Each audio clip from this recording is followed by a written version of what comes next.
Fala aí, pessoal do nono ano, tudo beleza com vocês? E aí, pessoal, vamos lá para mais uma aula de história hoje. A gente vai falar um pouquinho aqui da página 465 em diante até 470, que é correção, né? A gente vai fazer a correção das atividades que você já deve ter feito da última aula aí, tá? Se você não fez, pausa a aula, vai lá, faz com calma a atividade, vê as questões sobre as últimas matérias que a gente estudou, dos últimos governos do Brasil, né, pós-1990, e depois você vem aqui para a gente fazer a correção. Agora, se você já fez a atividade, bora para a correção. Vamos lá. Bom, pessoal, a atividade ela falava, né, principalmente dessas questões que vêm do Brasil pós-1990, dos últimos governos do Brasil, né? O foco era o nosso país. Aí vem a questão 1, né? Mesmo sendo após 1990, a gente ainda volta na questão de 88, que é onde foi feita a Constituição Brasileira da atualidade, né? A famosa Constituição Cidadã de 88. Então a gente vai ler sobre ela lá. Em 1988, o Brasil promulgou a nova Constituição, conhecida, como eu disse, como Constituição Cidadã, que nasceu depois de 2 décadas de ditadura militar no país. Foi de 64 a 85 a ditadura, né? Considerando a informação, cite as principais alterações da Constituição e as críticas que surgiram com ela. Bom, ela contribuiu aí para o retorno da democracia, onde você escolhe o presidente, o governador, o prefeito, os vereadores, deputados, assim vai. Foi a primeira legislação que assegurou garantias básicas do cidadão, como inclusive dos indígenas, né, e afrodescendentes, para todos os brasileiros. No entanto, ela foi criticada por criar mecanismos políticos, né, que continham resquícios do militarismo, né, como medidas provisórias que na prática apenas substituíam os decretos-leis do período militar. Ou seja, muita coisa na Constituição também não foi bem aceita, né? Mas o principal ponto que eu acho mais bonito da Constituição brasileira é que ela defende, né, a cidadania para o brasileiro, ela defende ali, né, a moradia, alimentação e acesso à educação para todos os brasileiros. Está na Constituição brasileira, né? Mesmo que seja uma utopia para muita gente no Brasil, infelizmente, que não tem acesso a essas questões de moradia boa, de qualidade de vida, de uma casa para morar, uma casa decente, com teto, banheiro, né, com cozinha. Tem gente que mora em barraco no Brasil, infelizmente, né? E também a questão da educação, que todos têm acesso a uma aula, a um curso, né? Aprender a ler e escrever no básico, pelo menos. Então isso seria que a Constituição assegura, né? Então alguns pontos aí bons da Constituição, mas também tem pontos ruins, o pessoal critica alguns pontos aqui, 88, mas até hoje ela está em vigor, com várias emendas, mas existe até hoje a Constituição de 88. Questão 2. Analise as sentenças e assinale com verdadeiro, V de verdadeiro, ou F para falsas. Depois corrige as falsas, tornando verdadeiras. Bom, primeira questão, vamos lá. Letra A. Fernando Collor de Mello, né, famoso Collor, venceu as eleições em 1989 com o discurso Caça aos Marajás, defendendo o combate dos altos salários públicos e ineficiência do Estado. Ele dizia que ia caçar os Marajás, acabar com os caras que tinham serviço público e não ganhavam e não fazia nada, né? É verdade, ele realmente prometeu isso na campanha. Então essa é verdadeira, beleza, não precisa mudar nada. Verdadeira, pronto. Questão B. O Plano Collor, anunciado em 1990, o ano que eu nasci, entre outras medidas, substitui o cruzeiro pelo cruzado. Aumentou preços e salários e fez restrições às importações. Essa é falsa, pessoal, né? É falsa porque foi o contrário aqui. E a questão também, ela não deu muito certo aí, acabou não vingando na economia brasileira muito bem. Então é falsa essa questão, né? Ó, você tem a ideia B aqui, ó. O plano foi anunciado, ele substituiu o cruzado pelo cruzeiro e congelou preços e salários, aboliu as restrições às importações. Essa é a correta na B, tá? Essa você tornou verdadeira aí. Né? Agora, a questão C. Durante a sua gestão, Fernando Collor cometeu várias pedaladas fiscais, o que resultou no seu impeachment em 92. Não, pessoal, essa é falsa. Quem tomou impeachment por causa de pedalada fiscal foi a Dilma. O Collor tomou impeachment porque, ó, depois da denúncia feita pelo irmão dele, aí, ó, Pedro Collor, sobre um esquema de tráfico de influências, o esquema PC Farias, né, o PC, do tesoureiro dele, a Câmara dos Deputados e o Senado caçaram o mandato de Collor. Né? Com a Collor de Fernando Collor de Mello foi caçado por isso, depois de uma denúncia aí de tráfico de influências. Né? Quem foi da pedalada foi a Dilma, então não tem nada a ver, a questão C ela é falsa. E você torna verdadeira, mudando aqui a história. Questão D de dado. O Plano Collor surpreendeu toda a população brasileira quando realizou o confisco de depósito das contas correntes, né, canetas de poupança e outras aplicações financeiras. Quem tinha dinheiro no banco guardado, poupança, aplicação financeira, ficou sem. Essa daqui é verdade, gente. E essa daqui eu falo para vocês. chamem os pais de vocês aí, né, quem tem os pais que viram nos anos 90, chamem os avós de vocês, as pessoas, tio, parente de vocês, que vocês têm contato na casa de vocês aí, diálogo. Pergunta um pouquinho sobre como foi o governo Collor, a poupança. Pergunta pai, mãe, tio, tia, avó, quem tiver com vocês aí. Me fala um pouquinho de como você viveu o Brasil dos anos 90, na qual o presidente, né, teve a questão da poupança. E fala para eles falar a opinião deles. Depois vocês contem para mim no plantão, tá? Porque justamente foi isso, né? O plano Collor ele confiscou. O meu pai, pessoal, né, eu nasci em 90, então quando aconteceu isso aqui eu tinha 2 anos de idade, né? Era um bebezinho, né? Mas o meu pai conta para mim que naquela época ele tinha um pouco de dinheiro na poupança, ele não pôde tirar o dinheiro, ficou retido lá, né? Demorou anos para ele poder pegar o dinheiro de volta. E quando ele pegou, não teve correção monetária, não teve juros, não teve nada. Ele pegou uma mixaria, né? E, então você imagina quem tinha grandes fortunas, como ficou muito bravo, né? Ficou anos sem os dinheiro. Então o plano Collor foi muito criticado, né? Então esse ponto vocês podem até dialogar comigo depois aí no plantão. Então ficou essa daí verdadeira. Então ficou verdadeiro, falso, falso e verdadeiro. Questão 3. Tem uma charge aí, pessoal, que mostra aí, ó, digamos que parece que é a charge representando o Lula, né, barbudinho ali, branco, e a Dilma do lado ali, assumindo ali. Aí tá, curral eleitoral e vários bois, só que o boi está sendo apresentado por um cartão, Bolsa Família, né? Então uma crítica social aqui, uma crítica ao programa do Bolsa Família, dizendo que os caras só ganham voto, né, que a Dilma e o Lula só ganham voto por causa que teve o Bolsa Família. Será que é isso mesmo? Vamos ler um pouquinho aqui, ó. Charge de Rock, né, Sponholz, né, Curral Eleitoral, publicado em 14 de janeiro de 2016, recente, tem 4 anos. O conteúdo da charge explicita aí um método utilizado pela oposição do governo Dilma na tentativa de deslegitimar as políticas sociais, ignorando os efeitos positivos dessas medidas tiveram para combater a pobreza no país, dizendo que o Bolsa Família ajudou muita gente a sair da pobreza. E é verdade mesmo, muita gente que não tinha nem o que comer em casa, não tinha comida, não tinha emprego, com o Bolsa Família conseguiu pelo menos ter as crianças na escola e ter alguma comida básica. Mas nem todo mundo, né? Também tem muita gente que se aproveitou disso e ficou ganhando dinheiro sem trabalhar, ou se não, teve gente, tem até corrupção de gente que tinha 2, 3 cartões do Bolsa Família e nem família tinha, né? Políticos também que faziam cadastro fantasma, teve muito disso. Mas ajudou muita gente sim. Eu mesmo, pessoal, falando parte pessoal, eu visitei a Bahia, visitei alguns estados do Nordeste e conheci pessoas que passavam fome e trabalhavam numa área rural na época de seca, lá não tinha plantação, não vingava, eles passavam fome. E hoje eles têm o Bolsa Família, tem criança na escola, trabalham em alguma área de agricultura, investem, cisterna, tem umas coisas legais. Então teve coisa boa, teve coisa ruim também. E a pergunta agora é com vocês, ó.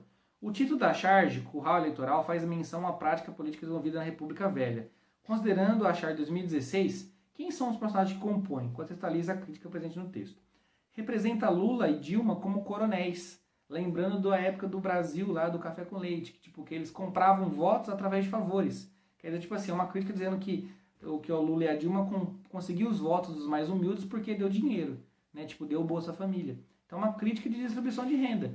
E aí, agora eu pergunto para vocês, vocês são a favor ou contra a distribuição de renda? Tem que ajudar os mais pobres ou não? Né? Ou isso pode também, tipo, dar o peixe, mas só dar o peixe, ou dar o peixe e ensinar a pescar? Tem essas críticas envolvidas. Aí vocês podem colocar um pouco da opinião de vocês no nosso plantão, fazer uma crítica aí. Mas a charge representa uma crítica a essa questão, tá? É o ponto pegando da apostila aqui. E a questão B, construa uma explicação plausível, né? Ou seja, uma explicação que venha dentro de acordo com a frase, sem cortes, Bolsa Família torra 25,3 bilhões, né? Ou seja, é uma crítica aqui, né, pessoal?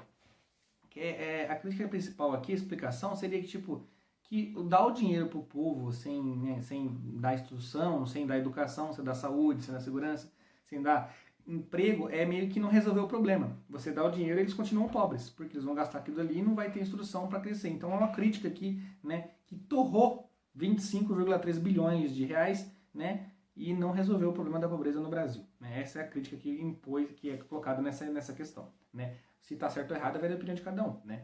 Agora a questão C, essa é pessoal. Você concorda com a interpretação que a charge faz do programa político? A charge critica. A charge fala que o Bolsa Família não resolveu nada, né? Que só foi para ganhar voto. Você concorda com isso? Sim ou não? Aí cada um tem a sua opinião, né? Eu particularmente acho, né? Vou falar a minha opinião para vocês, que realmente, né? Teve um pouco disso mesmo, de ganhar voto em cima disso, que muita gente, né? Distribuíram a renda, torta de direito também ganharam. O governo ajudou muito a gente, então vamos votar neles. Só que também teve o lado bom, né? Teve muita gente que realmente saiu da pobreza devido a isso, teve muita gente que conseguiu ter comida em casa devido a isso, né? Famílias pobres, né? No norte e nordeste brasileiro é mais forte isso, no sudeste nem tanto, mas no nordeste a gente vê muito disso, famílias que não tinham nem o que comer e conseguiram ter uma dignidade para comprar uma roupa para o filho ir para a escola, pelo menos. Eu vi isso na pele, eu vi né, pessoas que eu conheço que a criança não tinha roupa para vestir para ir para a escola e com o Bolsa Família conseguiu comprar roupa, comprar um leite, comprar comida e mandar o filho para a escola para estudar, né? Com orgulho. E teve gente que também, eu também vi casos de políticos, vereadores de cidadezinhas aí no Nordeste do Brasil, que faziam cadastro de família fantasma. Às vezes a pessoa até morreu e cadastrava no Bolsa Família para pegar um cartão e ir lá tentar sacar o dinheiro. Hoje está mais difícil isso porque eles têm né, prova de vida, tem não sei o que, tem passar o dedo, tem digital, tem aplicativo, então está mais difícil. Mas no passado teve muita fraude também. Então tem um lado bom e um lado ruim de tudo. Essa é a minha opinião. Aí a opinião de vocês aí. Falam o que vocês acham disso. Lembrando que na história nunca pegue a opinião dos outros, pegue a opinião que você forma, né? Vê de acordo com as suas identidades, com as suas ideias, vê os dois lados da moeda, os dois lados da história, e aí você forma a sua opinião, né? Pesquise fontes, pesquisa na apostila aqui, no jornal, na revista, na noticiária da época, e forme a tua opinião, tá? Aí você vai ser um ser humano crítico. Questão da tarefa agora, a 1, era para você colocar em ordem cronológica. Eu vou falar na ordem cronológica, tá, pessoal? Primeiro ponto da questão 1 da tarefa. Após a aprovação da Constituição Cidadã, o Brasil voltou a ter eleições diretas para a representação dos cargos de poder executivo. Então essa é a primeira, 1. O 2 é que estava no finalzinho ali, ó. Nas primeiras eleições diretas para presidente, após 29 anos, né, sem eleições no Brasil, quem ganhou foi Fernando Collor, aí, ó, eleito com um discurso de caçaria os marajás, ou seja, dos altos salários do funcionalismo público. Essa é a questão 2. O ponto 2, aliás. Aí vem o ponto 3. Ao anunciar o plano Collor, o então presidente Fernando Collor planejava controlar o preço dos produtos e dos salários, privatizar uma série de estatais. Né? Esse é o ponto 3. E para finalizar, o último ponto da tarefa, da questão 1, o 4, né, em ordem cronológica, envolvido em uma série de escândalos políticos, ao confiscar depósitos de conta correntes e cadernetas de poupança, Collor foi cassado, impeachmentado e perdeu o cargo. Então ficou a ordem 4, 1, 3, 2. Essa é a ordem da questão da tarefa 4, 1, 3, 2. Beleza. Agora na questão da página 467, a questão 2, ela faz uma crítica ao governo Fernando Henrique Cardoso. Olha lá, analise as charges a seguir, do autor Angeli, né, e publicado no ano de 1997, sobre o governo Fernando Henrique Cardoso. Na primeira imagem, charge 1, o Fernando Henrique Cardoso está dentro de um carro, tá assim, adesivos para autos, para carros, né? Hei de vender, quer dizer que ele vai vender o carro que ele está usando. Né? Vendedor de carros? Vamos lá. Segunda charge, aparece o Fernando Henrique Cardoso como se fosse um vendedor ambulante de rua, com um monte de gente atrás dele, os trabalhadores brasileiros. Ele está assim, vai moça, se ficar com o potássio, manganês e o cobre, leva o ouro de lambuja. Aqui é uma crítica à privatização e à venda aí da economia brasileira, né, dos minérios brasileiros para os outros países estrangeiros. Né? Digamos que é o Brasil sendo leiloado, vendido, sei lá, para os estrangeiros. É uma crítica ali que ele está colocando o Fernando Henrique Cardoso como um vendedor barato, né, da economia e da riqueza brasileira. E na 3, mãe só tem uma, né? Aí tá assim, ó, sinto muito, teremos que levá-la a leilão. Né? Ou seja, ele falando aqui a crítica à privatização. As 3 charges, pessoal, resumindo aqui, ó, agora vem a pergunta. As 3 charges criticam uma política adotada dos governantes ao decorrer da década de 90. Tanto o Collor, tanto o Itamar, quanto o Fernando Henrique Cardoso, o FHC. Que foi o quê? A charge critica, agora vem a palavra-chave da resposta da A, privatização. A charge critica o modelo da privataria, privatização das estatais, de indústrias, das partes mineradoras do Brasil, né? Privatizou a Vale, privatizou um monte de coisa aqui, então critica a política de privatização desses governos aqui, tá bom? A charge 2 faz referência à venda de uma estatal específica, né? Que estatal é essa? Quantas vezes a resposta? A 2, pessoal, faz referência à venda da Vale do Rio Doce. A Vale do Rio Doce era uma empresa do governo, nossa, empresa do povão, estatal. O povo que era dono da Vale, que é a mineração brasileira, né? Tirava o ouro, prata, tirava minério de ferro, cobre, bauxita, todo esse tipo de minérios encontrados principalmente na região de Minas Gerais e no norte do Brasil. A Vale ela era estatal. E ela foi vendida, ela foi privatizada no governo do FHC e hoje ela chama apenas Vale. Sabe aquele acidente que teve lá em Brumadinho, né, nas cidades mineiras lá, que desabou a represa lá, a barragem, matou um monte de gente, caiu aquele lodo todo na cidade? Aquilo ali era da Vale, a companhia da Vale ali que acabou tendo problemas ali, agora problemas ambientais irreversíveis, né? Bom, essa é a questão da B. E a questão C, você é a favor ou contra a venda de estatais? Aí vai a opinião de cada um, falem para mim no plantão. Você é a favor ou contra vender as empresas do governo estatais? Exemplo, é a favor de privatizar o Correios? Né? É a favor de privatizar outras empresas estatais? A Petrobras é estatal. A favor de privatizar a Petrobras? Acho muito difícil, né? Mas algumas já foram privatizadas. A Embratel foi privatizada, várias outras aí foram privatizadas. Pessoal, não vai demorar muito agora, falta pouco para acabar. Questão 3, é para colocar se foi FHC, o F, ou Lula, L ou D de Dilma. Vamos lá, então ficou a ordem. Ampliou programas existentes com o intuito de minimizar a fome e diminuir a pobreza no Brasil, principalmente nas regiões mais carentes? Lula, então é L, AL. Né? Depois de privatizar uma série de empresas estatais, o presidente recorreu a empréstimos internacionais, o que fez a inflação crescer novamente? FHC, o Fernando Cardoso, F. Representava a classe trabalhadora e estava ligado aos principais sindicatos do Brasil? Lula. Aí vem a próxima, a letra a D de dado. Durante o governo, criou de Comissão Nacional da Verdade, encarregada de investigar crimes ocorridos durante o período militar, na ditadura militar. Dilma, letra D de dado. Né? Aí, ao ser eleito, consolidou o Plano Real, além, porém, não conseguiu concluir as promessas, por exemplo, a de reforma agrária. Fernando Henrique Cardoso, F. E a última, D de dado, que é F com D de dado, que é a D da Dilma, aliás, D da Dilma.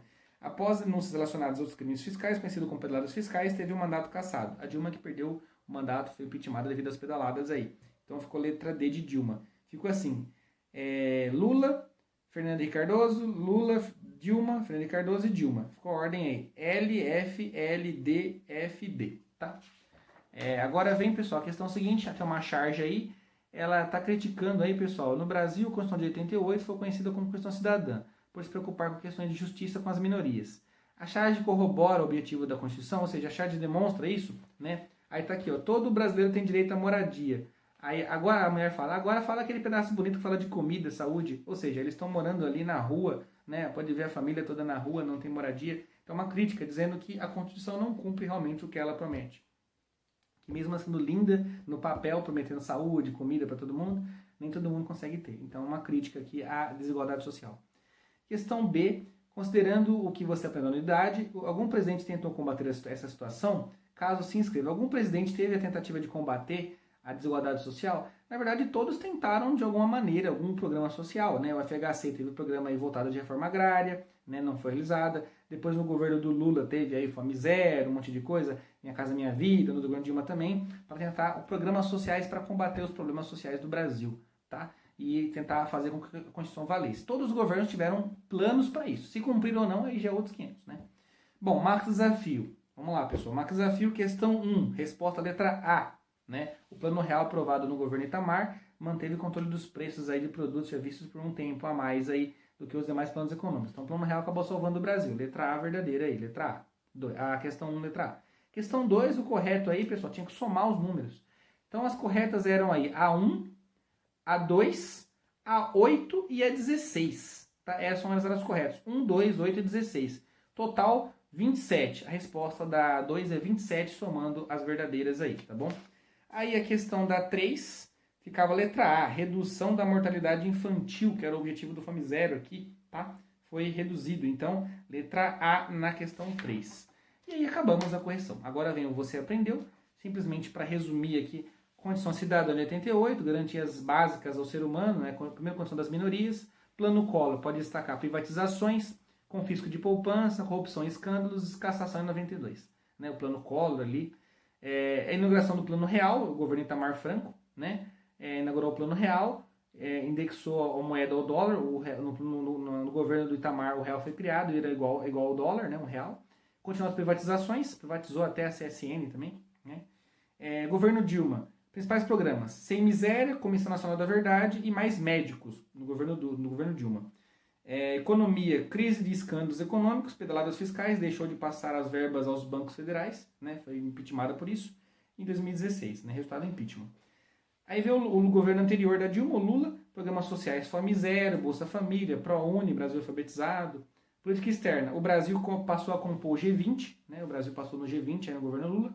Teve o programa de economia do PAC, né? Programa de aceleração e crescimento do pré-sal também envolvido ali, né? Crescimento, né? Envolvido com pré-sal. e teve o escândalo do mensalão no governo do Lula. E no governo anterior ao Lula, no FHC, tiveram o Plano Real, reduziu os gastos com o funcionalismo público aí, fez privatizações e diminuiu a pobreza com programas sociais. E também no chamado governo neoliberal, ou economia de estado mínimo também, né? Acabou tendo aí desempregos e falência de empresas nacionais devido a essa política aí. Então, o governo FHC resume isso. Pessoal, espero que vocês tenham entendido. Qualquer dúvida, algum ponto que vocês queiram pegar, quiser que eu mande a foto do trecho da apostila, fala, professor, isso aqui eu não peguei. Pede no WhatsApp que eu mando para vocês, não tem problema nenhum. E a próxima aula agora, eu vou começar a falar dos Estados Unidos no século XXI, que é mais atualidade, né? Vamos falar do governo aí do Barack Obama, vamos falar até um pouco antes. A gente começa ali no governo do George W. Bush, né? Depois do Bush a gente fala do Barack Obama, a gente vai falar aqui do Trump, e depois do Trump, né, a gente vai entrar agora, até esse que nem tem na apostila, que é do Biden, que é o atual presidente dos Estados Unidos. A gente vai entrar em 2021, né? Vamos falar da guerra contra o terrorismo, vamos falar da guerra do Iraque. Essa matéria é muito de boa, porque ela vai assimilar também com um pouco de geografia. A gente viu aí, né, da parte do Oriente Médio, conflitos, né? Os conflitos do Oriente Médio têm muito a ver com os Estados Unidos. Apesar da matéria ser dos Estados Unidos, tem a ver com o Oriente Médio, né? Porque teve a invasão do Iraque, a invasão do Afeganistão, né? Dessas questões aí, a guerra, né, contra o terrorismo na parte. Palestina e Israel, Foro de Oslo, vamos falar da expansão de Israel, até acabar a unidade. A unidade 3 é de boa, pessoal. A unidade 3 a gente cabe em 2 aulas aí, beleza? Então, se quiser fazer a leitura da unidade, por gentileza, já vai além da unidade 3 aí, que na próxima aula vem com a explicação e exercício para vocês, beleza? Um abraço, 9º ano, obrigado por ter assistido até aqui. Eu sei que a aula ficou longa, mas é muito conteúdo, desculpem aí, tá? Não vou pedir muita coisa de vocês, além do básico, para a gente conseguir terminar o ano bem. Obrigadão, até a nossa próxima aula de História.